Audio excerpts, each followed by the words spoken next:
आप हिंदुस्तान में एक फैक्ट्री चलाते हैं, इस समय आपको 4 साढ़े 4 रुपए यूनिट देना पड़ता होगा। चीन में वही एक फैक्ट्री चलती है, 90 पैसे यूनिट का खर्च आता है, तो 90 पैसे यूनिट की बिजली है। और चीन में अगर एक्सपोर्ट करो आप माल को, तो उसके लिए उन्होंने रेट ऑफ इंटरेस्ट 1% से लेकर 4.5% के बीच में फिक्स किया हुआ है। 1-1.5% पर चीन में आपको अरबों डॉलर का लोन मिल सकता है अगर एक्सपोर्ट करना है। आपकी फैक्ट्री अगर एक्सपोर्ट ओरिएंटेड है तो फिर उन्होंने बिजली भी कम की हुई है, लेबर उनके यहां बहुत सस्ता है, और कोई लेबर लॉ नहीं है। आज कान पकड़ के 10 लोगों को निकाल दीजिए, कल 100 लोगों को निकाल दीजिए, कोई अफसोस नहीं है, कोई कोर्ट में नहीं जा सकता, कुछ नहीं है वहां पर। तो इस तरह के कानून और इंफ्रास्ट्रक्चर होने के कारण उन्होंने अपने माल को बेहद सस्ता बना लिया। क्यों? क्योंकि कंपटीशन करना है ना। कंपटीशन का तो एक ही उद्देश्य है ना कि आप जितने सस्ते बेच रहे हैं उससे सस्ता कोई दूसरा बेचे। आप 10 रुपए में बैटरी बेच रहे हैं, वो 2 रुपए में बेचें। आप 2 रुपए पे आ जाए तो वो 1.5 रुपए में बेचें। आप 1.5 पे आ जाए वो 1.25 रुपए में। इसकी कोई लिमिट नहीं है कंपटीशन की, मैं कहना ये चाहता हूं। आप अगर कोशिश करेंगे कि हिंदुस्तान में हम सारे इंडस्ट्रीज को इस तरह से रीस्ट्रक्चर्ड करें कि हिंदुस्तान में भी बैटरी 1 रुपए की बिकने लगे, तो चीन वाले 50 पैसा कर देंगे उसका। फिर आप कोशिश करोगे चलो हम भी 50 पैसे में, वो 25 पैसा कर देंगे उसका। फिर आप 25 पे आओगे, वो कहेंगे 5 पैसे में ले लो। फिर आप कहोगे हम 5 में देंगे, वो कहेंगे मुफ्त में ले लो। फिर कोई दिन कहेंगे कि मुफ्त में क्यों, हमारी बैटरी लो, ऊपर से 5 रुपया और ले लो। मैं आपको सिर्फ एक ही बात समझाना चाहता हूं कि कंपटीशन की कोई लास्ट लिमिट नहीं होती है। इसलिए ये कंपटीशन के चक्कर में ना फंसे, इसमें से निकलकर कोऑपरेशन में जाएं। तो कोऑपरेशन में जाएंगे तो क्या होगा कि भाई मेरे देश में बनता है, मेरा कोई पड़ोसी माल बनाता है, कोई उसका उत्पादन करता है, उसको रोजगार मिलता है, मैं वही माल लूंगा जिससे मेरे पड़ोसी को रोजगार मिलता है, मैं वही सामान खरीदूंगा जिससे मेरे पड़ोसी को व्यापार मिलता है। अगर हम उसको रोजगार दे सकें, व्यापार दे सकें, इसके लिए कोई कोऑपरेशन की नीति पूरी दुनिया में, पूरे देश में चलाएं, तो इसमें से हिंदुस्तान निकल आएगा जहां फंस गया है पूरा का पूरा देश। और ये जो मैं आपके सामने पेश कर रहा हूं, ये पिछले 10 वर्षों से बहुत ज्यादा सोचने के बाद मुझे समझ में आया कि हम कंपटीशन में फंस गए। कोऑपरेशन वाले लोग कंपटीशन में फंसेंगे तो ना तो वो कंपटीशन कर पाएंगे ना कोऑपरेशन कर पाएंगे। और कंपटीशन वालों के सामने अगर आप खड़े हो जाएंगे तो उनकी कोई लिमिट नहीं है, ना चीन की कोई लिमिट है, ना यूरोप के लोगों की कोई लिमिट है। आप उस लिमिट को कभी क्रॉस नहीं कर पाएंगे। तो वापस लौटें और अपनी कोऑपरेशन की दुनिया में चलें। और कोऑपरेशन की दुनिया क्या, फिर रिपीट कर रहा हूं अंतिम बात, कि अगर आपके गांव में कुछ माल बनता है उसको पहले खरीदें, कोऑपरेशन ये है। आपके गांव में नहीं बनता, बाजू के किसी गांव में बनता है, उसको खरीदें, वो कोऑपरेशन। आपके 2 गांव के बाजू में नहीं बनता, किसी जिले में बनता है, उसको खरीदें, वो कोऑपरेशन है। और जिले में भी नहीं बनता, मेरे किसी प्रदेश में बनता है, उसको खरीदें, वो कोऑपरेशन है। प्रदेश में भी नहीं बनता, भारत के किसी दूसरे प्रदेश में बनता है, उसको खरीदें, वो कोऑपरेशन है। तो ये कोऑपरेशन की भावना अगर हम समझ पाए तो मैं मानता हूं कि भारत की पूरी व्यवस्था को बदलने के लिए ये एक बात काफी है। और कोऑपरेशन की दुनिया में हम अगर वापस लौट आए तो हिंदुस्तान की ये गरीबी, भुखमरी, बेकारी सब हम दूर कर सकते हैं। और गरीबी, भुखमरी, बेकारी को दूर कर पाए तो शायद अपने लिए भी और महात्मा गांधी की आत्मा के लिए मोक्ष की परिस्थितियां बना सकते हैं। तो मोक्ष की परिस्थिति बनाने के लिए सिर्फ मैं इतना ही कहना चाहता था। गांधी जी ने 11 व्रत दिए, उनमें से एक व्रत है स्वदेशी। वो स्वदेशी का व्रत इसी कोऑपरेशन के सिद्धांत पर टिका हुआ है। तो आज आप इस हॉल से जब उठकर जाएं तो अपने मन में ये संकल्प लेकर जाएं कि गांधी जी ने जो स्वदेशी का व्रत हमें दिया कोऑपरेटिव सोसाइटी बनाने के लिए, वो सोसाइटी बनाने के लिए हम हमारे जीवन में स्वदेशी का संकल्प करेंगे और इन विदेशियों का बहिष्कार करेंगे। वस्तुओं के स्तर पर लगे तो उससे थोड़ा आगे जाकर भी। अब वस्तुओं के स्तर पर जब आप बहिष्कार करने का संकल्प कर लेंगे तो अपने जीवन में ऐसा कुछ करिए कि गलती से भी कोई चाइनीज प्रोडक्ट मत खरीदिए, उसकी जगह कोई भारतीय वस्तु ही खरीदिए। कोई कहेगा कि राजीव भाई वो तो सस्ता है, हमारा महंगा है, तो कोऑपरेशन की भावना से खरीदिए, ना कि कंपटीशन की भावना से। भले ही हमारे देश का कोई प्रोडक्ट महंगा है, लेकिन ये मानकर खरीदिए कि ये प्रोडक्ट खरीदने से मैं किसी गरीब आदमी को रोजगार दे रहा हूं, ये प्रोडक्ट खरीदने से मैं किसी को व्यापार दे रहा हूं, ये प्रोडक्ट खरीदने से मैं किसी को गरीबी से बाहर लाने की कोशिश कर रहा हूं। अन्यथा क्या होगा, आप सब लोगों ने विदेशी माल जैसे खरीदना शुरू किया है, हिंदुस्तान के 4,62,000 उद्योग बंद हो गए। ऑयल इंडस्ट्री पूरी कॉलेप्स हो चुकी है इस देश में। मैं घूम रहा हूं पूरे देश में। थोड़े दिन पहले मैं सौराष्ट्र गया था। सौराष्ट्र में 700 ऑयल मिलें बंद पड़ी हैं। जहां शींग तेल निकलता था, नारियल का तेल निकलता था, वो सब इंडस्ट्रीज बंद है, क्योंकि विदेशी पाम तेल बिक रहा है। और पाम तेल क्यों बिक रहा है? क्योंकि कंपटीशन में है। कंपटीशन में क्या है? 20 रुपए लीटर का है। हमारा जो मूंगफली का तेल है, शींग तेल है, वो नहीं बिक रहा है क्योंकि वो 40 रुपए लीटर का। तो कंपटीशन में चल के पाम तेल हम खरीद रहे हैं, शींग तेल नहीं बिक रहा है। सब इंडस्ट्रीज बंद हो रही है। और सिर्फ ऑयल इंडस्ट्रीज ही बंद नहीं हो रही है, टेक्सटाइल इंडस्ट्री भी बंद हो रही है। कोरिया से कपड़ा आ गया, ताइवान से आ गया, सिंगापुर से आ गया, हांगकांग से आ गया, और वो कपड़ा 6-7 रुपए मीटर में मूलजी जेठा मार्केट में भरा पड़ा। स्विस कॉटन के नाम पर 7-7.5 रुपए मीटर का कपड़ा। हमारी सब टेक्सटाइल मिलें बंद होती जा रही। पूरे देश में टोटल टेक्सटाइल मिलें 700 हैं, उनमें से 350 इस समय बंद पड़ी।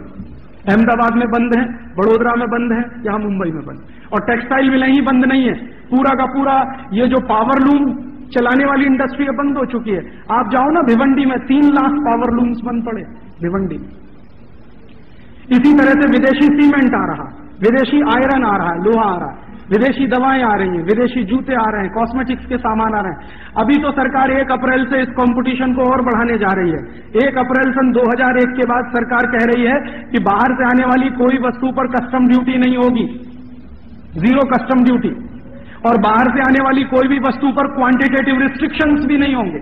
तो क्वांटिटेटिव रिस्ट्रिक्शन हटा देंगे, कस्टम ड्यूटी पूरी विड्रॉ कर लेंगे, तो विदेशी माल बिकेगा हिंदुस्तान में 10 रुपए किलो, स्वदेशी माल होगा 50 रुपए किलो। तो लोगों के मन में क्या है? कंपटीशन बिठा दिया ना, तो वो कहेंगे कंपटीशन करो।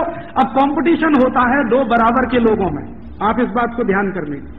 अगर चीन का कोई माल भारत में आकर बिकता है और चीन में उस माल का उत्पादन करने के लिए 90 पैसे यूनिट की बिजली है, 1.5% के रेट पर उनको ब्याज 1.5% के ब्याज पर अरबों डॉलर का लोन है और 100% एक्सपोर्ट की सब्सिडी है, तो अगर यही फैसिलिटीज भारत में नहीं है तो कैसे कंपटीशन करेंगे? यूरोप और अमेरिका की कंपनियां आ रही हैं।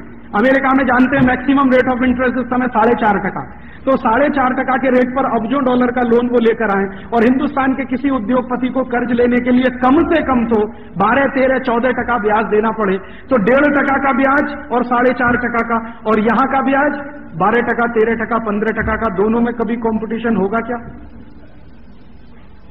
विदेशी कंपनियां आती हैं, उनको 10 साल के लिए टैक्स हॉलिडे, और आपके ऊपर 43 डिपार्टमेंट बिठा दिए सरकार ने, जो रोज आपका खून पीने से। हिंदुस्तान में एक फैक्ट्री आप चलाइए, एक दिन में हिसाब जोड़ रहा था, 43 इंस्पेक्टर आते।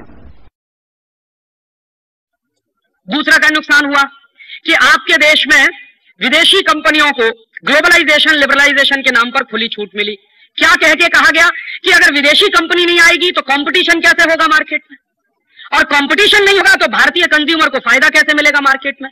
तो विदेशी कंपनियों को खुली छूट देनी ही पड़ेगी ताकि डोमेस्टिक इंडस्ट्री कंपटीशन में आ सके। तो आप देखिए, जब ग्लोबलाइजेशन शुरू हुआ था, नया था, तो पेप्सी आया था, कोका कोला आया था, और इस देश में उनको बुलाया गया था। उसी के साथ साथ एक इंडियन कॉम्पिटिटर भी था, पार्ले प्रोडक्ट्स।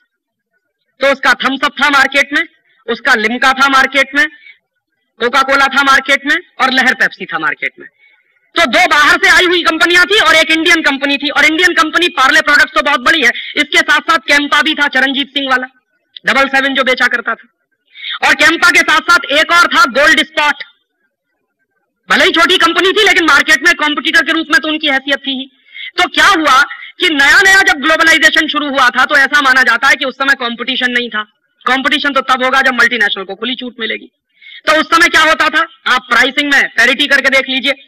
हिंदुस्तान में जब पेप्सी नया बिकने के लिए आया, कोका कोला नया बिकने के लिए आया, तो उस समय पेप्सी की बोतल बिकती थी 3.25 रुपए की, 3 रुपए 25 पैसे की पूरे देश में। कोका कोला भी 3.25 रुपए का था, और थम्स अप उस समय 3.5 रुपए का था। तो थम्स अप वाले को भी अपने दाम कुछ कम करने पड़े, उसने भी 3.25 रुपए का किया। तो पेप्सी 3.25 रुपए का, कोका कोला 3.25 रुपए का, गोल्ड स्पॉट भी 3.25 रुपए का, माने नॉर्मल 3 रुपए 25 पैसे से 3 रुपए 50 पैसे के रेंज में सभी बोतलें बिका करती थी इस देश में। फिर क्या हुआ, चूंकि विदेशी कंपनियों को खुली छूट है, उन्होंने मार्केट में इंडियन कंपनियों को टेक ओवर करना शुरू कर दिया, जैसे साउथ कोरिया में हुआ। साउथ कोरिया की बड़े पब्लिक सेक्टर और वहां के प्राइवेट सेक्टर की कंपनियों को जिस तरह से अमेरिकन कंपनियों ने टेक ओवर किया, वैसे ही भारत में भी शुरू हो गया। तो क्या हुआ, एक दिन हमको अखबार में खबर मिली कि पूरा का पूरा पार्ले प्रोडक्ट चला गया कोका कोला के कंट्रोल में। अब आप जरा इस बात पर ध्यान दीजिए कि पेप्सी और कोका कोला अगर इस देश में कंपटीशन करने के लिए आए थे तो उन्होंने पार्ले को टेक ओवर क्यों किया? अगर आप मानते हैं कि वो बहुत बड़े कॉम्पिटिटर हैं तो पहलवान बनकर कुश्ती लड़ते भारत के बाजार में आके, और पार्ले भी चलता, गोल्ड स्पॉट भी चलता, पेप्सी भी चलता, कोका कोला भी चलता, तभी तो मैं मानता कि कंपटीशन है। तो मेरे मन में अक्सर यह प्रश्न उठता है कि अगर वो कंपटीशन करने आए तो उन्होंने क्यों टेक ओवर किया पार्ले प्रोडक्ट को? और भारत सरकार अगर ये कहती है कि हम कंपटीशन चाहते हैं मार्केट में, तो भारत सरकार ने क्यों टेक ओवर होने दिया पार्ले प्रोडक्ट को? क्योंकि यह बात तो भारत सरकार भी जानती थी कि अगर पार्ले चला जाएगा तो उनके सामने कोई कंपटीटर नहीं रहेगा। गोल्ड स्पॉट की कोई औकात नहीं थी, कैंपा की कोई औकात नहीं थी, चरणजीत सिंह पहले ही सरेंडर कर चुके थे उनके सामने, और वो तो तैयार बैठे थे कि अगर पार्ले जाता है तो हम भी किसी ना किसी कंपनी के साथ कोई ना कोई ज्वाइंट वेंचर कर लेंगे। तो हुआ क्या, कंपटीशन के नाम पर मल्टीनेशनल की मार्केट में मोनोपोली एस्टेब्लिश हो, इसके लिए भारत सरकार ने खुली छूट दी और कोका कोला ने पार्ले को टेक ओवर कर लिया। पार्ले चला गया और मार्केट से धीरे धीरे जितने इंडियन कॉम्पिटिटर थे सब मार्केट से बाहर हो गए, या तो पेप्सी के कब्जे में चले गए या कोका कोला के कब्जे में चले गए। अब देखिए कितना कंपटीशन हो रहा है इस मार्केट में कि 3.25 रुपए में जो पेप्सी कोला बिकता था अब वो 10 रुपए में हम पी रहे हैं, और कह रहे हैं कंपटीशन हो रहा है मार्केट में, और झक मार के पी रहे हैं। क्योंकि दो ही चॉइस है, या तो पेप्सी पीजिए या कोका कोला पीजिए, और दोनों ही चॉइस आप करेंगे पैसा अमेरिका ही जाने वाला है। आपके लिए दो ही तो चॉइस है इस समय मार्केट में। आप कहेंगे मैं सिट्रा पीऊंगा, तो सिट्रा के नीचे देख लीजिए लिखा हुआ क्या है, कंट्रोल्ड बाय कोका कोला। आपको लगता है मैंगो फ्रूटी पीऊंगा, तो मैंगो फ्रूटी के नीचे देख लीजिए क्या लिखा हुआ है। कोई भी बोतल मार्केट में सॉफ्ट ड्रिंक की चाहे जिस नाम से बिकती हो आप पी लीजिए, पैसा आपका अमेरिका ही जाने वाला है। और मैं पूछना यह चाहता हूं आप सबसे कि 3.25 रुपए में जब पेप्सी बिकता था तब ज्यादा कंपटीशन था, या अब 10 रुपए में बिक रहा है तब ज्यादा कंपटीशन है?